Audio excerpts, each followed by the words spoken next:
Are you involved in manufacturing aluminum products? If so, there's an important update: aluminum and aluminum alloy products are now mandatory. In today's video, we'll dive into the list of products under QCO, discussing their specifications and effective dates. And stay tuned to learn how MindSync can offer assistance in obtaining BIS certification. Welcome to MindSync, your compliance guard. I'm Baston Benny, and you're watching MindSync's BIS series. MindSync is a professional organization providing compliance, consulting, and advisory services. Let's begin by examining the list of products covered by these mandatory standards. The range is extensive, encompassing aluminium alloy tubes for irrigation purposes, aluminium alloy bars, rods, and sections, wrought aluminium and aluminium alloy sheet and strip, aluminium composite panels, wrought aluminium wire for electrical purposes. Now, let's turn our attention to the effective date. These standards will be in effect starting from September 26, 2024. Let's dive into the product specifications, starting with the first standard, aluminium alloy tubes for irrigation purposes, specifically welded tubes. This standard encompasses the requirements for electric resistance welded aluminium alloy tubes designed for irrigation, including sprinkler irrigation. Workmanship and finish. The tube must be supplied in a mill-finished condition, ensuring uniform quality and temper, cleanliness, and freedom from harmful defects. Welds should be flush with the sides, uniform, and devoid of harmful defects. Minor surface imperfections can be rectified by grinding, as long as dimensions remain within specified limits. Any leakage points discovered during hydrostatic pressure testing may be rectified by inert gas welding and grinding. Rectification should not lead to rejection, provided the tube passes the hydrostatic pressure test after such measures. Moving on to the next standard, aluminium alloy tubes for irrigation purposes, specifically extruded tubes. This standard, Part 2, addresses the requirements for extruded aluminium alloy tubes intended for irrigation purposes. Marking. Each tube must be appropriately marked for identification purposes, displaying the logo or name of the manufacturer along with their trademark, as well as the month and year of manufacture. If necessary, the supplier must provide a certificate confirming that the material supplied complies with the specifications outlined in the standard. Continuing with the next standard, EC-grade aluminium rod produced by continuous casting and rolling.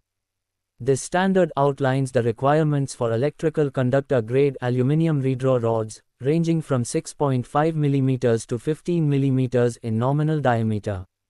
These rods are produced through continuous casting and rolling processes, intended for use in electrical conductors, cables, and winding wires. Ordering information to be provided. Name of the material, grade and temper designation, size and dimensions, quantity of material, any additional requirements, if applicable. Moving forward to the next standard, wrought aluminium and aluminium alloy bars, rods, and sections. This standard outlines the requirements for wrought aluminium and aluminium alloy bars, rods, and sections intended for use in general engineering applications. Next, we have the standard for wrought aluminium and aluminium alloys, forging stock, and forgings for general engineering purposes. This standard delineates the requirements for forging stock and forgings made from aluminium and aluminium alloys, encompassing various conditions suitable for general engineering applications.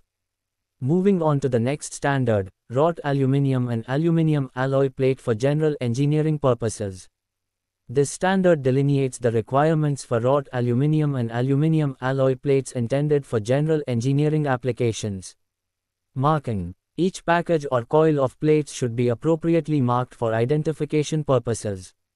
This marking should include the name of the manufacturer, grade, and condition of the material, as well as the batch number. Additionally, the supplier must provide a certificate confirming that the supplied material complies with the specifications outlined in the standard. Continuing with the next standard, wrought aluminium and aluminium alloy sheet and strip. This standard covers the requirements for wrought aluminium and aluminium alloy sheets and strips. Marking. Each package or coil of sheets and strips should be appropriately marked for identification, including the name of the manufacturer, grade, condition of the material, and batch number.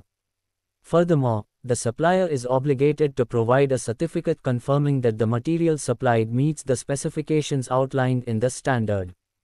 Moving forward to the next standard, wrought aluminium and aluminium alloy wire. This standard addresses the requirements for wrought aluminium and aluminium alloy wire intended for general engineering purposes.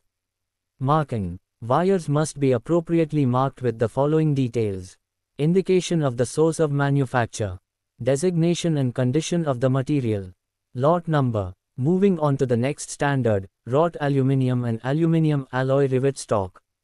This standard pertains to wrought aluminium and aluminium alloy rivet stock designated for general engineering purposes. Marking. Rivets must be appropriately marked for identification, including the name of the manufacturer, material designation, and condition of the material. Next, we have the standard for wrought aluminium and aluminium alloy bars, rods, tubes, sections, plates, and sheets for electrical applications. This standard outlines the requirements for wrought aluminium and aluminium alloy products intended for use in electrical applications. It specifies their chemical composition, mechanical properties, and electrical resistivity, conductivity. This standard is applicable to extruded bars and rods above 6 mm diameter, extruded angles, channels, other sections and profiles including tubes, hollow sections of thickness 3 mm and above, rolled plates, sheets of 3 mm and above thickness. Moving on to the next standard, aluminium and aluminium alloy foil for pharmaceutical packaging. This standard addresses the requirements for aluminium and aluminium alloy foil, whether bare, coated, or laminated, specifically designed for pharmaceutical packaging applications. It applies to foil thicknesses ranging from 0.020 mm to 0.040 mm. The following ordering information below need to be mentioned. Next, we have the standard for aluminium composite panel. This standard specifies the requirements for flat aluminium composite panels intended for external applications, including cladding facades, curtain walls, and soffits. Continuing with the next standard, wrought aluminium and aluminium alloys extruded round tube and hollow sections. This standard delineates the requirements for wrought aluminium and aluminium alloy extruded round tubes and hollow sections designed for general engineering purposes. Moving on to the next standard, wrought aluminium wire for electrical purposes. This standard addresses the requirements for aluminium wire intended for electrical conductors. It specifies the chemical composition, mechanical properties, electrical resistivity, and other general requirements. Joints. Joints in the wire are only permitted before the final drawing process. No joints are allowed on finished wire. Next, we have the standard for wrought aluminium and aluminium alloys for the manufacture of utensils. Each package or coil must be appropriately marked with the following details: batch, lot number, grade and condition, indication of the source of manufacture. Next, we have the standard for corrugated aluminium sheet. This standard specifies the material, profile dimensions and finish for the corrugated aluminium sheets meant for following uses: general purpose, industrial, and building. Our final standard pertains to aluminium alloy forging stock and forgings for aerospace applications. This standard delineates the requirements for aluminium, copper, magnesium, silicon, manganese alloy forging stocks, billets, bars, rods, sections, and forgings. The material is primarily intended for use in aircraft structural parts that demand moderate strength. Now, you might be wondering, how can MindSync assist me in this process? Well, here's the answer. At MindSync, we understand that navigating the certification process can be complex and time-consuming. That's where we come in. We're here to support you throughout the entire certification journey, ensuring a smooth and efficient process. Our team is well versed in the intricacies of BIS certification, and we're committed to making the process hassle-free for you. Partnering with MindSync means you have a dedicated ally, guiding you from documentation to the final grant of certification. We prioritize your success and adherence to quality standards. So, if you are looking for a reliable partner to streamline your BIS certification journey, look no further than MindSync.